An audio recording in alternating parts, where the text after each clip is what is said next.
제가 목회자 기도회를 동기들 모임을 여기서 하고자 했을 때 지금 31년 됐는데 저희 동기들이 84세 먹은 동기가 저한테 전화가 왔어요. 친구니까 84세든 친구, 신대원 친구니까. 당 목사님 왜 거기서 있어? 기도하려고 했어요. 내 몸이 안 좋아. 갑자기 안 좋아졌어요. 그러니까 안 좋아, 나 못 갈지도 몰라. 그냥 오셔서 당일날 기도회만 하고 그냥 가세요. 생각 좀 내 깊이 해보고, 목사님 안 오면 괴롭습니다. 이렇게 다 끊었어요. 멀리 경상도 끝에 있는 목사님, 당 목사님 왜 교회에서 했어? 교회에서 하면 부자연스럽잖아. 그래서 기도하라. 그럼 내가 여기서 오는 거 왔다가 또 가야 되는데 처음 한 것처럼 그러지 말고 가더라도 기도회 끝나고 가요. 기도회가 우리가 12시에 끝나요 항상 동기들이. 그러니까 기도회 끝나고 그냥 쭉 내려가셔. 그럼 새벽 예배 도착할 거야 아마 그 교회. 그러니까 그래요. 그리고 얘기를 제가 더 깊이 생각하시고, 목사님 제가 회장으로 있기 때문에 고민 많이 하셔야 된다. 괴로울 수 있습니다. 서문으로 약속이라는 걸 해요. 제게 주신 권한으로 제가 총무님한테 얘기해서 총무사님한테 공문을 띄워요. 그건 우리에게 일반적인 약속인 거예요. 회장이 권한으로 회원들에게 약속한 것이죠. 근데 우습게 보잖아요. 왜요? 친구들이니까. 근데 이 약속이라는 것을 만약에 대통령이 사인을 해서 보냈다 그러면 아마 샤 왔을 거예요. 뭐 평양 근처에서 모이자 그래도 어떡하든지 갔을 거예요. 약속의 주체자가 누구냐에 따라 우리는 그 약속에 대한 신뢰도가 달라지는 거예요. 그래서 대통령과 약속을 누가 해요? 다른 나라 대통령끼리 하는 거예요. 우리는 가만히 내가 대통령이 약속하는데 서면으로 찍으세요. 이럴 수는 없단 말이에요. 약속의 주체자에 따라 내가 어느 정도 위상인가가 결정이 돼요.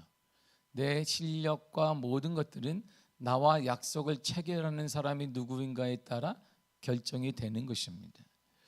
그리스도인을 뭐라고 하냐면 성경은 한마디로 정의합니다. 약속의 사람들 이렇게 얘기해요. 그리스도인은 약속의 사람들이에요. 누구와 약속했느냐? 하나님과 약속한 사람들이에요. 그리고 대단한 사람 아니에요? 천지를 창조하신 하나님과 약속이 체결된 사람. 그래도 우리는 자격이 없으니까 하나님이 그 자격을 우리에게 부여하신 거예요. 너가 나와 약속할 수 있는 자격을 내가 주겠다라는 것이고, 이 약속의 틀 안에서 창세기부터 그리고 계시록까지 그리고 주님 오시는 그날까지 우리는 살게 될 것입니다. 아브라함이 주전 2000년경에 지금으로 말하면 4000년이 넘기 전의 인물이에요. 그런데 주전 2000년경에 하나님께서 일방적으로 하나님이 아브라함을 부르셨습니다. 그를 모든 백성을 위한 너는 복의 근원이 될 거야. 그렇게 선포하시며 약속하셨습니다. 제가요 갑자기요? 그래, 자격이 없는데 괜찮아, 내가 널 이렇게 해주는 거야. 내가 너에게 약속한 거야. 그래서 그것을 은혜의 약속이라고 그래요. 한 거 아무것도 없는데, 제가 한 것은요 우상 깎은 거밖에 없는데요, 하나님과 등졌는데 하나님이 괜찮아, 내가 은혜의 언약을 하는데 너는 복의 근원이 될 거야, 복의 사람이 될 거야, 이렇게 선포하셨습니다. 아브라함이 살았던 족장 시대에는 사람 사이에 약속을 하게 되면 동물들을 반으로 쫙 쪼개요. 그리고 그 사이로 지나가게 했어요. 약속의 당사자들이 지나갔습니다.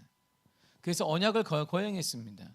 만약 언약 당사자 중에 한 사람이 언약을 저버리게 되면 약속을 어긴 사람은 반으로 쪼개진 동물처럼 죽임을 당하게 될 거야. 그 당시 사람들이 인식하는 약속의 개념이었어요. 그래서 하나님은 동물을 쪼개어서 그 위를 아브라함이 걷게 하신 것입니다. 가장 아브라함이 이해할 수 쉽게 하나님께서 언약을 맺으신 것입니다. 그럼 우리 이 언약은 파기할 수 없다. 한 번 맺어놓은 차 파기해야 되는 거 아니에요. 그 언약이 뭔데? 복의 사람 되게 좋은데? 우와, 노동을 하라는 것도 아니에요. 뭘 하라는 게 아니에요. 복의 사람이 되라는 거야. 그러니까 이야, 그래서 은혜 언약을 맺었어요. 그리고 시간이 흐르자 모세와도 언약을 맺는데 그것이 주전 1500년경이에요. 지금으로 말하게 되니까 3500년경쯤에 모세의 인도로 출애굽한 이스라엘 백성은 시내산에서 하나님과 언약을 다시 맺게 됩니다. 하나님 이스라엘 백성들에게 십계명과 율법을 주게 되는데 언약이 약간 달라졌어요. 이건 일방적인 은혜 언약이 아니라 조건부 언약을 맺으신 거야. 그래서 만약 뭐뭐 하면 이렇게 될 거야. 근데 만약 너가 하지 않으면 이렇게 된다. 이런 언약을 맺으셨습니다. 시내산 언약, 바로 모세의 약속은 이스라엘 백성이 하나님의 말씀에 어떻게 반응하느냐에 따라 상벌이 결정되는 것입니다. 내가 하나님 여호와 하나님을 섬기면 세계 모든 민족이 될 것이야. 그러나 네가 하나님 말씀 순종하지 아니하면 너는 재앙을 받게 될 거야. 이렇게 조건부 언약으로 바뀌었습니다. 그래서 하나님께서는 하나님께 순종하면 축복을 내리고 만약 순종하지 아니하면 저주를 책망을 내리겠다고 약속하셨습니다. 그런데 불순종으로 그 언약이 파괴돼요. 그리고 또 하나님께서 다시 다윗에 대해 언약을 다시 맺으세요. 그 언약이 바로 역대상 14장 17절입니다. 시작. 내가 영원히 그를 내 집과 내 나라에 세우리니 그의 왕위가 영원히 경고하리라. 아멘. 보세요. 영원히 다윗은 경고할 거야. 하나님 일반적인 선포를 하신 거예요. 이제 조건부를 계속 걸었더니 인간이 계속 불순종하는 거예요. 그리고 하나님의 저주를 받을 수밖에 없으니 하나님이 다 지우고 이렇게 하지마. 자, 이제 영원히 너희 집은 영원히, 너희 후손은 영원히 경고하게 될 거야. 하나님이 일방적인 약속을 선포하신 거예요. 다윗아 걱정하지 마라. 솔로몬이 범죄했는데 하나님의 솔로몬을 딱 치지 않았어요. 그 이유가 뭐냐면 너희 아버지와 다윗과 세운 언약 때문에 솔로몬을 치지 않았습니다. 약속을 이렇게 하나님이 끝까지 지켜요. 일반적인 축복의 약속을 선포하셨습니다. 그러나 이스라엘의 불순종과 우상 숭배, 그리고 약속에 대한 신뢰를 저버리면 이 약속이 다시 효력을 상실해버려요. 그러니까 하나님은 다시 저주를 받고 있는 그들을 바라보며 홀로 있는 그들을 바라보며 다시 새 언약을 맺습니다. 그래서 다시 새 언약을 그냥 대놓고 새 언약을 내가 맺겠다라고 하십니다. 예레미야 31절 31절을 보세요. 시작. 여호와의 말씀이니라. 보라, 내가 날이 이르리니 내가 이스라엘 집과 유다 집에 새 언약을 맺으리라. 아멘. 보다 못해 하나님이 그래 새 언약을 내가 맺을 거야. 계속 맺으면 너희들이 불순종으로 우상 숭배함으로 하나님을 신뢰하지 않으므로 작은 고난까지 하나님이 없다라고 하면 하나님께 등 돌리게 되니까 하나님이 새 언약을 다시 맺겠다. 언약의 내용이 뭔데요? 그러니까 언약의 내용은 이런 거야. 예레미야 31장 33절입니다. 시작. 나는 그들의 하나님이 되고 그들은 내 백성이 될 것이라 여호와의 말씀이니라. 아멘. 하나님의 도장을 콱 찍었어요. 내 말이다. 내가 약속한 거야. 너희는 이스라엘 백성, 너희는 내 백성이고 나는 너희의 하나님이 된다. 너를 주권자, 너를 지키며 너를 보호하며 돌볼 것이다. 이렇게 선포하십니다. 그래서 믿음의 산 하나님의 자녀 그리스도인을 언약의 백성, 약속의 백성이라고 하는 것이고 그 약속의 당사자가 일반적인 사람이 아닌 거예요. 작은 권력자가 아닌, 대통령이 한낱 대통령이 아니란 말입니다. 이 땅의 주권자이신 하나님과 우리는 언약을 맺은 그러한 존재가 된 거예요. 저와 여러분들이 그런 보통 존재가 아니란 말입니다. 대통령과 언약을 맺어도 우와 바이든하고 누가 맺어요? 우리는 대통령과 맺는 거예요. 그런데 그 정도가 아니라 우리는 하나님이 우리의 위치를 이렇게 쭉 올려놨어요. 어디까지? 나와 주권자와 창조주와 언약을 맺을 수 있는 자격을 허락하여 주신 것입니다. 그렇다면 말이에요, 하나님의 약속 중에 성경에서 가장 중요한 약속이 있을 거예요. 그 약속이 오늘 본문에 나오는 거예요. 들깨를 기름틀에 넣고 짜면 뭐가 나올까요? 기름이 나와요. 물론 그 중에는 여기서 기름이 나온 사람이 있어요. 머리를 하도 안 감으면 기름이 그냥 덕지덕지 붙어가지고 농담을 우리가 계란 후라이도 해먹겠다 그 기름으로. 물론 먹지는 못하겠지만 나오는 것이죠. 그리고 사람들 얼굴 보면 개기름이 흘러. 야, 어떻게 개기름이 흘러가지고 야, 그걸로 감자도 볶아 먹겠다 막 이렇게 농담으로 하는데 먹을 사람 없잖아요. 들깨를 기름틀에 넣고 짜면 기름이 나옵니다. 포도를 짜면 뭐가 나와요? 포도즙이 나옵니다. 성경을 짜면 뭐가 나올까요? 마틴 루터가 이게 정확히 답을 주었어요. 성경을 짜보면 피가 흐른다 그랬어요. 종교학자 마틴 루터님께서 결론이 성경을 짜보면 여기에 피가 흐른다. 다른 것이 아무것도 없다는 거. 이걸 놓고 우리가 쫙 짜면, 이걸 놓고 우리가 갈게 되면 믹서기에 갈든가 아니면 한약 때리듯이 쭉 짜게 되면 여기에 피가 흐른다. 그거 외에는 성경은 아무것도 없다. 이게 종교학자 마틴 루터가 한 말이고, 그게 그의 신앙 고백이었습니다. 성경은 피를 그 자체로서 하나님의 생명을 상징하는 거룩한 액체로 성경은 취급하고 있습니다. 그 사상이 바로 여기 있습니다. 레위기 17장 11절에 이런 말이 있어요. 시작. 육체의 생명은 피에 있음이라. 아멘. 그래서 성경은 피를 마시거나 피를 음식으로 사는 것을 금하고 있습니다. 오늘은 그러지 않지만 저도 어릴 때 저는 순대를 대학 가서 먹어봤어요. 대학 가 친구들 때문에 먹으면서도. 그리고 지금 저는 선짓국을 못 먹어요. 왜? 먹어본 적이 없기 때문에. 먹지 마, 우리 아버지가 있어요. 왜 아버지? 피는 먹는 거 아니야. 그 대학 때 제가 처음으로 친구들 대학 들어 일반들이 전 신학교 아니니까 다 왔더니 순대를 먹는데 와, 처음에 안 먹었어요. 제가 냄새가 애들이 야, 왜 안 먹냐 그래서 내가 나는 누구야 하니까 대학에 소문 났거든. 목사 될 사람 먹는 거 아니야. 그러니까 우리 크리스찬 애들이 16세기 제 별명이 대학 때 16세기였어요. 그래서 16세기 쟤 어디서 왔대? 쟤 무슨 뭐 중세대 말 타고 왔나 보다. 제가 그래 아무튼 그래라 니들 마음대로 생각.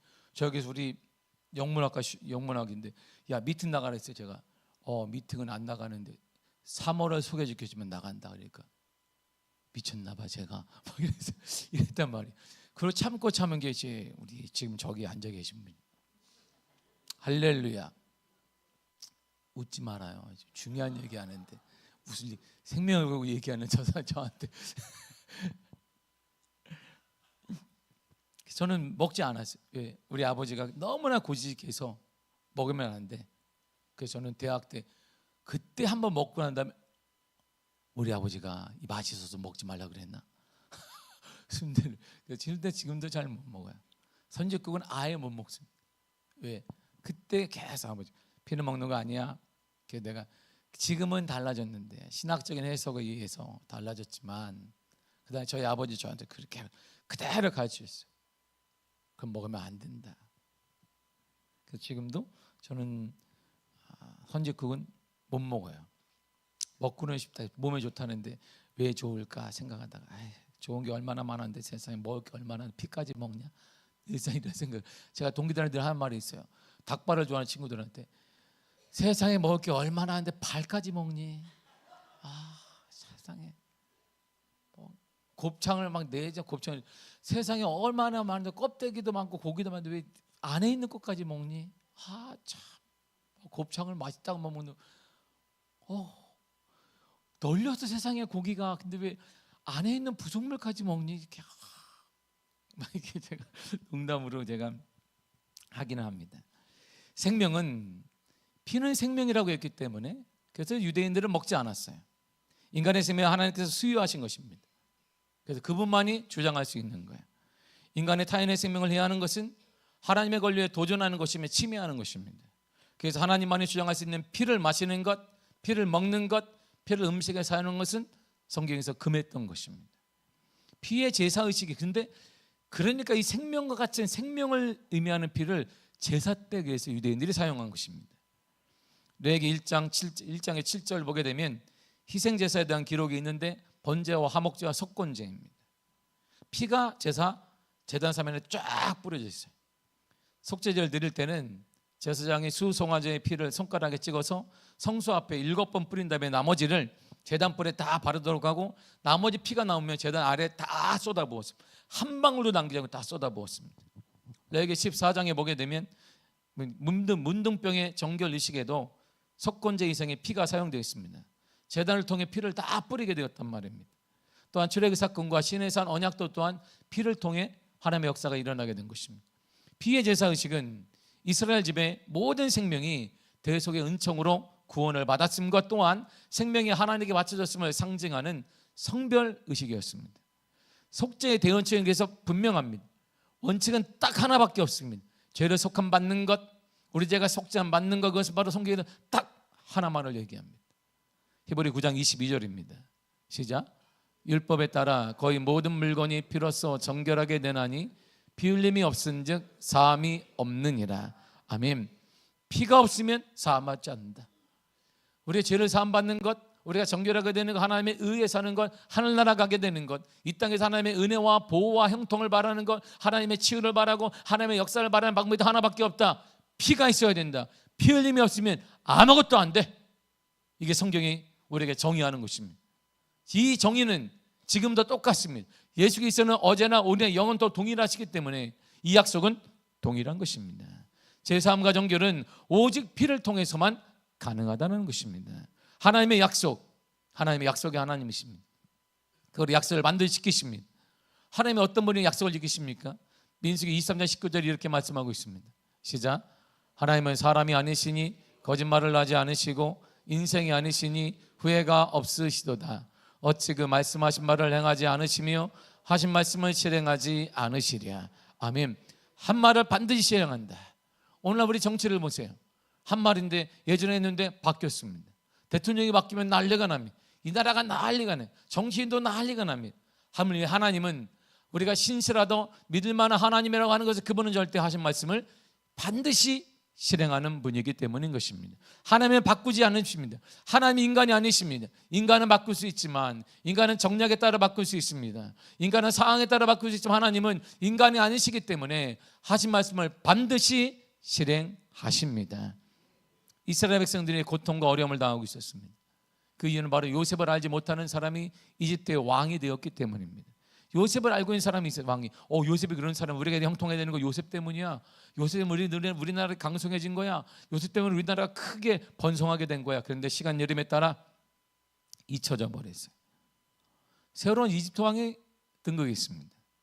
그는 이집트 인구의 반 가까이가 이스라엘 백성인 것을 깨닫고 큰 충격과 두려움을 가졌습니다. 와, 아니 우리 인구의 반이 이스라엘 백성이네. 근데 힘쓰는 거 보니까 이건 뭐 보통이 아니야. 이들이 번쩍번쩍 들고 말이야. 애도 그냥 숭숭 낳고 그래야 하는데 우리나라도 할렐루야. 응? 뭐 애도 많이 낳고 막 그러니까 그런데 그 중에 똑똑한 사람들이 이집트의 자녀들을 공부를 시킨 거예요. 똑똑하기도 하고 힘도 많고 자녀들 많이 나니까 이집트 왕이 두려움이 생기. 이들이 만약에 폭동을 일으키면 감당할 수가 없는 것입니다. 이들에게 위기의식을 느낀 이집트 왕은 그러면 하나밖에 없다. 정신을 못 차리게 하자. 일의 강도를 강하게 준 것입니다. 예전에 요 정도 되게 높이 준 것이 더 일하도록 하루 종일 일만 하도록 다른 생각을 하지 못하도록 만들어버렸던 것입니다. 도저히 감당할 수 없는 만큼의 일을 주었습니다. 그 일로 인해 하나씩 쓰러지는 사람 생기고 죽는 사람도 생기게 되었습니다. 그런데 이집트는 노동의 강도를 늦추지 않았습니다. 왜냐하면 폭동을 일으킬까 봐. 도저히 이들의 힘으로는 감당할 수 없는 현재 상황에 한계 상황에 딱 처게 되자 이스라엘 백성들의 반응이 이렇게 나왔어요. 저렇게 2장 본문 23절입니다. 시작. 여러 해 후에 애굽 왕은 죽었고 이스라엘 자손은 고된 노동으로 말미암아 탄식하며 부르짖으니 그 고된 노동으로 말미암아 부르짖는 소리가 하나님께 상달된지라. 아멘. 그들이 폭동을 일으킨 게 아니에요. 이집트 왕의 두려움처럼 폭동을 일으킨 게 아닙니다. 그들이 비밀 조직을 만든 것도 아닙니다. 우리가 힘을 모아야 되지 않느냐? 우리가 한번 일으켜야 되지 않느냐? 우리는 똑똑한 사람도 있다. 우리 힘도 있다. 우리가 얼마나 힘이 강한지 보여줘야 되지 않느냐? 그렇게 한 게 아니에요. 이들이 처음으로 한계상에 딱 들이치자마자 이들은 한 마음으로 했던 것이 뭐냐면 하나님께 기도하기 시작했습니다. 하나님, 우리 아픔을 아시는 하나님, 하나님의 주권자 아니십니다. 하나님의 인도자가 되십니다. 하나님은 살리기도 하시고 하나님 죽이기도 하시는 분이십니다. 하나님은 부하게도 하시고 가난하게도 하시며 하나님은 수월에 내리기도 하시고 올리기도 하시는 하나님이십니다. 하나님만이 이 땅의 주권자가 되십니다. 우리를 도와주옵소서. 이들은 기도했습니다. 힘을 자랑한 거 아닙니다. 지식을 모은 거 아닙니다. 인간적인 방법을 선택한 게 아닙니다. 하나님께 도와달라고 기도했습니다. 간절히 기도했습니다. 하나님을 향해 간절한 아픔을 호소했습니다. 그리고 하나님은 이들의 기도를 들어주셨습니다.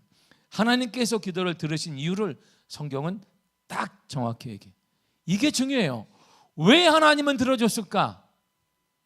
24절을 보세요. 시작. 하나님이 그들의 고통 소리를 들으시고 하나님이 아브라함과 이삭과 야곱에게 세운 그의 언약을 기억하사. 아멘.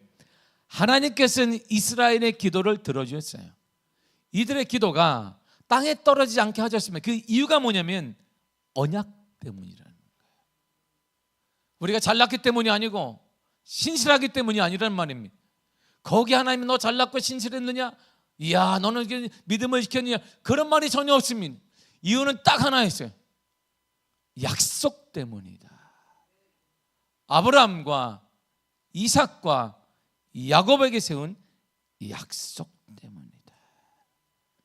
너희 조상에게 세운 약속, 500년 전 얘기예요. 500년 전에. 약속이라면 뭐 내가 살아있을 텐데 다 죽었어요. 세대가. 그 당시에는 생명이 짧았으니까 지금 6세대, 7세대, 8세대가 죽었습니다. 우리는 3세대 넘어가면 할아버지 할머니 이름도 몰라요. 어디에 묻혀 있는지도 모릅니다. 할아버지 어디 묻혔대? 몰라. 할아버지 성함이 뭐야? 난 탁시니까 탁시일걸? 성함은 모르지. BTS는 다 아니? 다 알지. 이름 다 알아. 근데 할머니는 더 모르는데 탁시가 아니기 때문에 혹시 다른 성이 아닐까? 다른 성이지. 다른 성이지. 몰라요. 7대, 8세대가 흘렀습니다. 우린 다 잊어버렸어요. 근데 하나님은 기도를 들으신 이유가 딱 하나입니다. 너희들 잘났느냐, 성실했느냐, 신실했느냐, 최선을 다했느냐, 뭐 헌신 봉사 많이 했느냐, 뭐 했느냐, 이런 것이 아니에요. 이유는 딱 하나, 약속을 기억했다. 그것도 하나님이 일방적으로 선포한 은혜의 약속, 그 약속을 하나님이 기억하셨더라. 지금도 우리가 기도하면 우리가 신실하지 않을 수 있습니다. 우리가 연약할 수 있습니다. 때때로 우리가 넘어질 수 있습니다. 그러면 우리가 기도한 하나님은 기도를 응답하여 주실 것입니다. 그 이유는 여러분들이 뭐 잘했기 때문이 아니에요. 딱 하나예요. 약속을 기억하사. 하나님의 약속 때문이에요. 그래서 하나님 우리는 신실하시다고 하는 거예요. 약속을 지키시는 하나님. 약속을 지키시는 하나님. 이것 때문에 응답하여 주시는 것입니다. 하나님의 약속에 따라 하나님께서 이렇게 하셨습니다. 25절 읽겠습니다. 시작. 하나님이 이스라엘 자손을 돌보셨고 하나님이 그들을 기억하셨더라. 돌보시고 기억했다. 이 말은 자세히 풀어보게 되면 자세히 살피고 돌아보아 주었다. 자세히 살폈어요. 이들의 고통을 그냥 아프구나 그게 아니라 자세히 왜 아픈지, 왜 눈물이 있는지, 왜 가슴이 아픈지 자세히 살피고 거기에 따라 처방해 주셨다. 이런 뜻이에요. 이유가 뭔데요? 우리가 오늘 주일에 뭘 했습니까? 여러분들 우리가 뭘 했습니까? 그런데 우리의 기도 하나님이 들어주십니다. 그 이유는 약속 때문이에요. 그 약속에 신실하지 하나님이기 때문에 오늘 여러분들이 기도하면 하나님이 응답하십니다. 반드시 역사하십니다. 그리고 하나님은 세세하게 자세하게 여러분들의 아픔, 여러분들의 고통, 여러분들의 직장생활, 여러분들의 자녀, 여러분들의 가정에 세세하게 들여다보시고 고쳐주십니다. 하나님께서 비록 침묵 속에 계셨지만 이스라엘의 모든 한숨과 눈물과 상처 일일이 기억하셨고 그들을 구원해 주셨습니다. 왜요? 약속 때문이야. 왜? 약속 때문이다. 왜 응답하셨다고요? 약속 때문이에요. 왜 응답하셨더라? 약속 때문이다. 왜 응답하셨더라? 약속 때문이에요. 근데 하나님은 사람의 기도와 방법과는 전혀 다른 방법으로 약속을 지키세요. 그래서 사람들이 우리가 혼동하는 거예요. 저렇게 3장 9절과 10절을 보세요. 시작. 이제 가라 이스라엘 자손의 부르짖음이 내게 달하고 애굽 사람이 그들을 괴롭히는 학대도 내가 보았으니 이제 내가 너를 바로에게 보내어 너에게 내 백성 이스라엘 자손을 애굽에서 인도하여 내게 하리라. 아멘. 이런 고통의 문제가 생겼잖아요. 그러면 의뢰 힘 있는 사람이나 정치적인 역량이 있는 사람이 하나님이 찾아야 되는 거예요. 그래서 그들의 힘과 정치적으로 이집트 왕과 협상을 해야 돼요. 좀 힘하지 않느냐? 우리가 많이 죽었지 않냐? 우리가 고생들을 하지 않느냐? 그러면 일의 효율이 떨어지지 않겠는가? 그래서 협상을 통해 일의 강도를 낮춰야 돼요. 그런데 하나님께서 선택하신 방법은 도망자인 모세예요. 힘도 다 잃어버렸어요. 어릴 때 모세는 이집트 왕족으로 자랐습니다. 그러나 살인을 한 후 도망자가 되었습니다. 그래서 40년 동안 강에 생활했어요. 그 미디안 강에 살았습니다. 이방민족의 족장의 딸과 결혼해서 이방민족의 족장을 장인으로 둔 사람입니다. 그리고 양을 치는 사람 40년간 양만 치고 40년간 강에 생활하고 40년간 할 수 있는 가정생활하는 아저씨, 좀 더 말하면 할아버지에 불과한 사람입니다. 이제 지적인 감각도 잃어버렸습니다. 40년에 뭘 했는데요? 정치적 감각도 없습니다. 아무런 감각이 없어요. 민족에 대한 자긍심도 없습니다. 왜? 다른 먹여 살리는 게 이대로 있기 때문입니까? 그 민족이 나를 먹여 살리는 거지 뭐 이스라엘이 뭘 했나? 이제 그것도 희미해지고 있는 사람입니다. 그리고 이스라엘 백성의 머리에서 조금씩 잊혀진 인물이 바로 바로예요. 한 세대가 30년을 여기는데 세대가 흘렀잖아요. 지금 40년 흘렀으니까. 때로 그를 아는 사람들의 기억에는 모세 그 사람 알고 섣부르게 행동하다가 그냥 살인해가지고 우리만 피해봤다. 같은 동족이니까 우리만 얼마나 고생인지 몰라. 그 섣부른 사람 이거밖에 기억되지 않습니다. 그런데 하나님은 그런 모세를, 그것도 나이가 80이 되어 지도자로서는 조금 나이가 많은 모세를 선택하셨고 이스라엘을 이집트의 노예생활 해방하라는 사명까지 그에게 허락해 주었습니다. 받지가 않는 거예요. 이런 하찮은 모습의 모세였지만 하나님께 순종한 이스라엘 백성들 앞에서 나아가 이렇게 그가 명령을 하게 됩니다. 출애굽기 12장 3절과 5절입니다. 시작. 너희는 이스라엘 온 회중에게 말하여 이르라. 이달 열흘에 너희 각자가 어린 양을 취할지니 각 가족대로 그 식구를 위하여 어린 양을 취하되 그 어린 양에 대하여 식구가 너무 적으면 그 집의 이웃과 함께 사람 수를 따라서 하나를 취하며 각 사람이 먹을 수 있는 분량에 따라서 너희 어린 양을 계산할 것이며 너희 어린 양은 흠없고 일련된 숫꽃으로 하되 양이나 염소 중에서 취하고. 이제 나왔네. 이달 열흘에 즉 6월절이 되면 가정별로 양 한 마리를 취하라는 거예요. 이 취하라는 뜻이 뭐냐면 먹을 준비하라 이런 말이에요. 가정별로 식사 준비해라 이런 뜻입니다. 그러니까 6월절 식사는 가족 중심으로 공동 식사를 했습니다.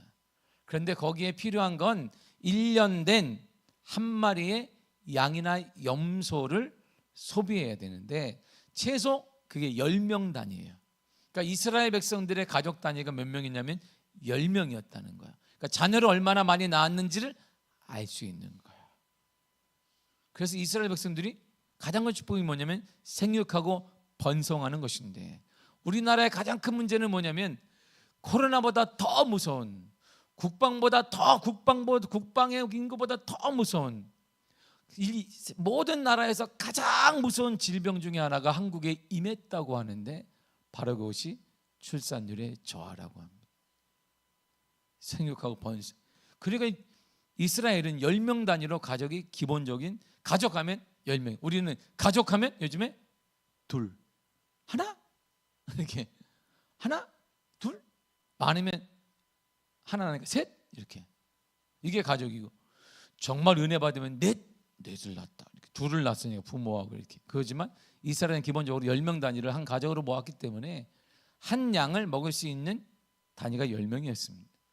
더욱이 가족 단위로 6월절을 지키게 하는 것은 가족은 하나의 혈연 공동체 이상으로 하나님의 은총을 받은 신앙 공동체라는 점을 강조하기 위해서입니다. 그런데 한 마리를 다 먹을 수 없는 가정이라면 때로는 적게 난 사람이 있잖아요. 그 이웃들과 합쳐라. 그래서 같이 먹어라. 근데 우리는 하나님 은혜가 더 많이 났는데 그러면 더 잡아라 이런 뜻이에요. 모세가 그걸 명했습니다. 그리고 양은 이렇게 잡아야 한다라고 모세가 추가적으로 명령을 해요. 출애굽기 12장 6절과 7절 쉬운 성경을 읽겠습니다. 시작. 이달 14일까지 그 양을 잘 지켰다가 어두워질 무렵에 모든 이스라엘 무리가 모여 그것을 잡도록 하여라. 피는 받아 누웠다가 양을 잡아 먹는 집 문틀의 역과 위에 발라라. 아멘. 자 보세요. 잡은 양의 피를 받아둬라. 고기를 먹어라. 피는 다 받아둬요. 그 피를 잡아먹은 집에 이제 문틀, 이렇게 문틀 있죠. 그리고 위에 다 발라. 이렇게 계속 발라라. 그리고 배부르지? 예, 가만히 있어라. 나오지 말고 가만히 있어라. 그게 명령의 끝이에요. 이것이 이집트의 고된 삶, 강도 높은 노동으로 인해 고통에서 벗어난 길이라고 하는 것입니다. 좀 뜬금없잖아요. 고통에서 벗어나려면 뭔가 전쟁을 하든지 뭔가 무기를 취하든지 용병을 구해야 되는데 이집트 한번 맞서서 싸워야 되는데 그것이 아니라 자, 양을 먹어라. 1년 된 어린 양을 먹고 식구들께 가장 먹어라. 그리고 그 피를 받아주었다가 다 문틀 좌우와 위에 다 발로 철저히 발로. 그리고 가만히 있어라. 이집트와 싸우라는 게 아닙니다. 함께 모여 힘을 과시하라는 것도 아닙니다. 무기를 만들어 전쟁을 준비하라는 것도 아닙니다. 피만 있으면 된다는 것입니다. 전쟁의 승리가, 우리 가정생활의 승리가, 사회생활의 승리가, 우리 자녀들의 미래가, 내 삶의 미래가 다른 데 있지 않다는 것입니다. 그 피 또한 우리 가정이 먹을 양의 피입니다. 만찬을 지기 전에 받아놓은 피입니다. 피만 있으면 해방된다는 것이에요. 피만 있으면 역사가 나타난다는 거예요. 피만 있으면 기적이 일어난다고 말씀하십니다. 그렇다면 그 피가 뭔데요? 오늘날의 그 피가 뭔데요? 그 피가, 이게 베드로가 설명해 놨어요. 베드로전서 1장 18절과 19절입니다. 시작. 너희가 알거니와 너희 조상이 물려준 헛된 행실에서 대속함을 받은 것은 은이나 금같이 없어질 것으로 된 것이 아니요 오직 흠없고 점없는 어린 양 같은 그리스도의 보배로운 피로 된 것이니라. 아멘. 오직 흠없고 점없는 어린 양, 우리가 먹었던 어린 양, 그건 예수 그리스도의 피라는 것입니다. 우리가 피를 바르면 괜찮은, 여기 피를 바르면 가만히 있으라고 했는데 그 피가 뭐냐? 예수 그리스도의 피다, 이런 말. 예수 그리스도의 피를 바르고 있으라는 말입니다. 나가지 말고 예수 안에 있으라, 이런 말이에요. 죄를 사함받고 고통 가운데 건짐받는 것은 은이나 금으로 되는 것이 아닙니다. 우리의 실력으로 되는 것도 아니고 이 땅의 모든 권력으로 되는 게 아니다, 이런 말입니다. 오직 무엇으로? 흠없고 죄도 없는 어린 양 같은 그리스도의 피만 된다, 이런 말입니다. 그렇다면 그 피의 능력이 무엇일까요? 보혈의 능력이 있을 것이에요. 그 능력을 출애굽에 다시 이렇게 얘기해요. 12장 13절입니다. 시작. 내가 애굽 땅을 칠 때에 그 피가 너희가 사는 집에 있어서 너희를 위하여 표적이 될지라. 내가 피를 볼 때에 너희를 넘어가리니 재앙이 너희에게 내려 멸하지 아니하리라. 아멘. 피는 증거야. 피는 표적, 증표야. 피는 증표가 될 거야. 어떤 표적과 증거가 되는데요, 재앙과 멸망이 오고 있어. 경제의 한파가 오고 있어. 그런데 피를 보면 그게 넘어가는 거야. 재앙이 막 닥치고 있어. 세계적인 경제 한파와 한국의 모든 문제와 질병과 여러 가지 문제가 계속 온다. 그런데 피를 보면 넘어간다, 이런 말이에요. 그래서 6월절이 패스오버예요.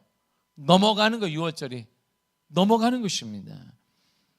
그 피를 보면 그 피가 문틀과 양력과 위에 말라져 있으면 그 피를 보고 재앙이 넘어간다. 고통과 눈물이 사라진다, 이런 말입니다. 그렇다면 이런 능력과 소망인 그리스도의 피는 언제까지 효력이 있을까요? 그 효력을 정확히 이렇게 말합니다. 저기 12장 14절입니다. 시작. 너희는 이 날을 기념하여 여호와의 절기를 삼아 영원한 규례로 대대로 지킬지니라. 아멘. 이 날을 기념해라. 6월절 기념해라. 패스오버를 기억해라. 넘어가는 날을 기억해라. 재앙이 넘어가, 질병이 넘어가는 날을 기억해라. 6월절을 기념해라. 피를 볼 때, 그리스도의 피를 볼 때, 내 마음에 예수 그리스도의 피의 은혜가 임할 때, 예수 그리스도의 피가 믿어질 때, 재앙과 고통과 눈물과 질병 등이 떠나가는 바로 그날을 기념하는데, 그날은 언제까지? 영원히 대대로 지키라 이랬어요. 효력은 지금도 있다, 이런 말입니다. 주님 오시는 그날까지 영원히 대대로 지키라는 것입니다. 지금도 그 피의 능력이 있더라, 이런 말입니다. 우리는 이제 우리의 모습으로 돌아가야 돼요. 우리는 어떤 존재인데요? 사도 바울이 우리의 존재를 이렇게 표현했습니다. 고린도서 5장 7절입니다. 시작. 너희는 누룩 없는 자인데 새 덩어리가 되기 위하여 묵은 누룩을 내버리라. 우리의 유월절 양 곧 그리스도께서 희생되셨느니라. 아멘. 누룩은 죄를 의미합니다. 우리는 죄 없는 자다. 죄 있는데요. 죄가 없는 자는 선포하십니다. 하나님의 자는 이미 죄로부터 해방된 사람이다, 이런 뜻입니다. 그리스도 안에서 거듭나기 전에 타락한 옛사람을 벗어버리고 새 생명을 소유한 사람, 바로 그리스도인이고 바로 그 사람이 하나님의 자녀이며 하나님의 은혜 받은 사람입니다. 그러면 더 이상 죄의 지배를 받지 않습니다. 또한 그리스도 안에서 새로운 피조물이 된 자예요. 그러므로 하나님의 명령에 적극적으로 순종하며 살아가는 존재입니다. 우리가 누룩 없는 자가 될 수 있었던 것은 유월절의 어린 양 같은 예수 그리스도께서 우리를 위해, 여러분을 위해, 당신을 위해 희생해 주셨기 때문입니다. 그분이 어린 양이 되셨기 때문이다, 이런 말이에요. 예수님께서 희생양이 되셔서 우리의 죄를 다 없애 주셨기 때문입니다. 우리 대신 십자가에서 피를 흘려 주셨기 때문입니다. 그래서 세례 요한은 걸어가는 예수님을 향해 제 아들에게 이렇게 말했습니다. 요한복음 1장 29절입니다. 시작. 이튿날 요한이 예수께서 자기에게 나아오심을 보고 이르되 보라, 세상 죄를 지고 가는 하나님의 어린 양이로다. 아멘. 예수님을 향해 세례 요한은 고백했습니다. 세상 죄를 지고 가는 하나님의 어린 양이다. 유월절 때 먹었던 어린 양, 피를 발랐던 어린 양, 그분이 바로 예수 그리스도인 것이 유월절의 어린 양을 의미합니다. 예수님은 인간의 모든 죄를 지고 대신 죽으신 유월절의 어린 양이세요. 그분은 약속을 반드시 지키십니다. 우리가 생각할 때 시간이 더딜 수 있습니다. 우리 인생이 어려운데 언제 하나님의 약속이 이루어질지 불안할 수도 있습니다. 경제가 이렇게 어려운데, 경제 안팎이 이렇게 있는데, 내 육체는 이렇게 아픈데, 이제 아프면 의사도 없다는데, 발가락 아파도 참아야 되는데, 손에 비워도 이제 옛날식으로 된장 말하든지 이렇게 자기가 먹어야 돼. 옛날에 우리 보세요. 넘어지면 엄마들이 뭐라고 했어? 우리 옛날에 제가 야구할 때 쫙 넘어요. 피가 나면 막 이렇게 엄마 아파니까 괜찮아. 씻어. 아픈데 괜찮아. 빨간 약 바르면 돼. 하룻밤 자면 다 나. 그럼 다 나. 진짜 다 나. 옛날에 면역력이 아주 뛰어나가지고 웬만하면 다 나요. 응? 제 사촌애가 그때 이태원에 살 때 유행이 뭐였냐면 어릴 때 트럭이 지나가면 트럭 뒤에 딱 타는 거예요. 그 중간에 딱 내리는 거예요. 이거 맨날 그거 했어요. 제가 동생을 데려가서 야 차 온다 그러면 막 뛰어가서 트럭을 탁 타고 탁 내려야 되는데, 나도 내리고 친구들 다 내렸는데 내 사촌 동생이 안 내렸어요. 그래서 내가 얘 집에 갔나? 나도 어리니까 그냥 집에 들어가 봐서 밤에 다음날 우리 고모가 오더니 야 이 새끼야, 왜 고모니까 얘가 이렇게 하고 왔어요. 깁스를 하고 왔네. 부러졌어 팔이. 내가 얘 왜 부러지지 진짜 너는? 내가 이렇게 하다 부러졌어요. 부러지면 그냥 대충 이렇게 잠에 났는데 왜 이거 했니 너? 이거 해가지고 내가 혼났다 고모한테. 얘를 혼냈어. 얘를 옛날에 그냥 다 붓는 줄 알았어요. 뼈가 자고 일어나면 붓고, 이거 찢어지고 괜찮아. 물로 닦고 이렇게 침 바르든지 빨간 약, 뭐든지 빨간 약을 바르면 되는 거. 우리는 그리고 좀 잘 사는 집은 호랑이 연고를 바르면 돼요. 이렇게 발라가지고 이렇게 다 났어. 우리가 생각할 때 더딜이라고 생각할 때가 있어요. 불안해질 수 있습니다. 언제일까? 하나님 언젠데요? 하나님 이 시국이 언제인데요? 분명한 사실 하나는 하나님의 약속은 반드시 이루어진다는 것입니다. 반드시 이루어집니다. 언제나 확실히 이루어집니다. 아브라함이 하신 약속을 보세요. 창세기 15장 13절과 4절입니다. 시작. 여호와께서 아브라함에게 이르시되 너는 반드시 알라. 내 자손이 이방에서 계기되어 그들을 섬기겠고 그들은 400년 동안 내 자손을 괴롭히리니 그들이 섬기는 나라를 내가 징벌할지며 그 위에 내 자손이 큰 재물을 이끌고 나오리라. 아멘. 아브라함은 약속하셨습니다. 창세기 12절 2절 너는 복이 될 거야 말씀하신 후에 이제는 아브라함의 자손이 어떻게 될 것을 주님이 약속하셨습니다. 400년 동안 아브라함아 너의 자손이 이방인의 노예가 될 거야. 그러나 하나님이 그 나라 이집트를 징벌할 것이다. 내가 그 나라를 징벌할 거야. 그리고 400년 후에 나올 그에 해방될 거야. 그런데 나올 때는 그냥 나오지 않는다. 큰 재물과 함께 나오게 될 것이다. 이렇게 하나님이 약속하셨어요. 나오는데 큰 재물을 가지고 나온다는 거예요. 그리고 시간이 흐르는데 모세에게 하나님의 동일한 약속을 하셨습니다. 이렇게요. 3장 21절과 22절입니다. 시작. 내가 애굽 사람으로 이 백성에게 은혜를 입히게 할지라 너희가 나갈 때 빈손으로 가지 아니하리니 여인들은 모두 그 이웃 사람과 및 자기 집에 거류하는 여인에게 은폐물과 금폐물과 의복을 구하여 너희의 자녀들을 꾸미라. 너희는 애굽 사람들의 물품을 취하리라. 아멘. 이집트에 나갈 때 빈손으로 가지 않을 거예요. 지금 7세대 8세대가 흘렀습니다. 이 아브라함의 약속하신 대로 한 시간이 많이 흘렀어요. 약속의 주체도 바뀌고 사람도 바뀌고 시대도 바뀌었습니다. 근데 하나님이 동일하게 말씀하시는 게 뭐냐면 애굽을 나가게 될 거야 모세야. 근데 빈손으로 가지 않을 것이다. 아브라함이 약속하실 때 이방 나라의 이집트에서 분명히 나올 때 하나님의 약속한 게 있다. 그 나라에서 400년 동안 노예로서 해방될 때 큰 재물을 이끌고 나온다고 그랬다. 은폐물, 금폐물, 의복, 그 이집트의 물품을 얻게 되어 나올 것이다. 모든 가정마다 넉넉함으로 나올 것이다. 풍성함으로 나오게 될 거야. 이렇게 모세도 동일하게 선포했습니다. 모세의 말을 들은 이스라엘 백성들은 그 말 약속을 그대로 믿었습니다. 그리고 이집트 백성들을 향해서 가서 선포했습니다. 이렇게 선포했어요. 출애굽기 12장 35절과 6절입니다. 시작. 이스라엘 자손이 모세의 말대로 하여 애굽 사람에게 은금 폐물과 의복을 구하매 여호와께서 애굽 사람들에게 백성들에게 은혜를 입히게 하사 그들이 구하는 대로 주게 하심으로 그들이 애굽 사람의 물품을 취하였더라. 아멘. 보세요. 아브라함에게 약속하시고 그리고 500년 이상이 흘렀어요. 그리고 모세에게 약속하셨습니다. 그 말을 이스라엘 백성들이 들었어요.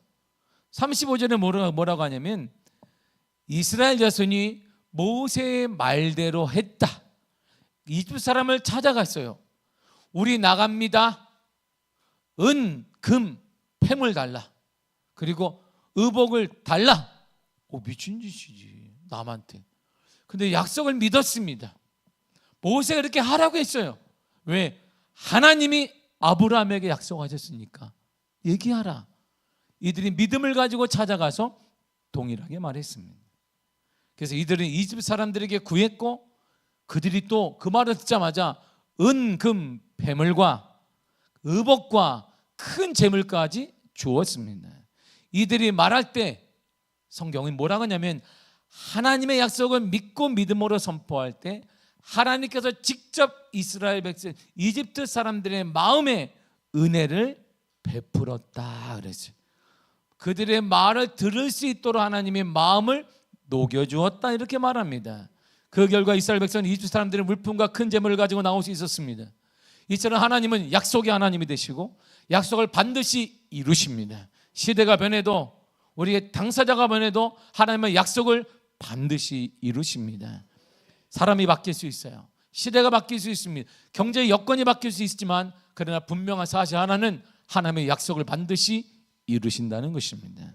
우리는 그 약속을 믿고 사는 사람들, 언약의 사람들입니다. 약속 중에 최고의 약속이 바로 피의 약속이에요. 다시 한번 요한복음 1장 29절 읽겠습니다. 시작. 이튿날 요한이 예수께서 자기의 나아오심을 보고 이르되 보라 세상죄를 지고 가는 하나님의 어린 양이로다. 아멘. 예수님은 6월절에 어린 양이십니다. 우리 안에 예수님이 보여줄 때, 우리 안에 예수님의 은혜가 가득할 때 하나님께서는 재앙과 슬픔과 아픔과 고통을 넘어가게 하실 것입니다. 지금도 하실 것입니다. 이처럼 주님의 보혈은 지금도 식지 않는 능력과 역사하는 힘이 있습니다. 죄를 사해 줍니다. 재앙과 고통과 눈물의 소리를 벗어나게 하십니다. 예수 그리스도의 피만 있으면, 예수 그리스도의 피만 보면, 그 피가 내가 있는 곳에 발라져 있으면, 내 마음에 그리스도의 피의 은혜가 보여지게 되면, 내 마음에 예수 그리스도의 믿음이 있게 되면 재앙과 고통과 눈물과 질병은 넘어가게 될 것이에요. 이게 하나님의 은혜인 것입니다. 내가 뭘 해서가 아니라, 내가 뭘 잘해서가 아니라, 오직 우리에게 필요한 것은 예수 그리스도의 보혈의 은혜가 필요한 것입니다. 그것이 믿어지기만 하면 하나님은 넘어가게 하실 거예요. 지금도 말입니다. 그래서 우리 교회는 하나님의 은혜로 더 큰 부흥을 보게 될 것이며 하나님의 영광을 보게 될 것이고, 여러분의 가진 하나님의 영광을 보게 될 줄 믿습니다. 여러분 때문에 스스로를 자책하지 말고 그리스도의 은혜를 사모하며 보혈의 은혜를 사모하시기를 바랍니다. 그 피가 우리를 우리에게 만드는 원동력이 될 것입니다. 기도하겠습니다.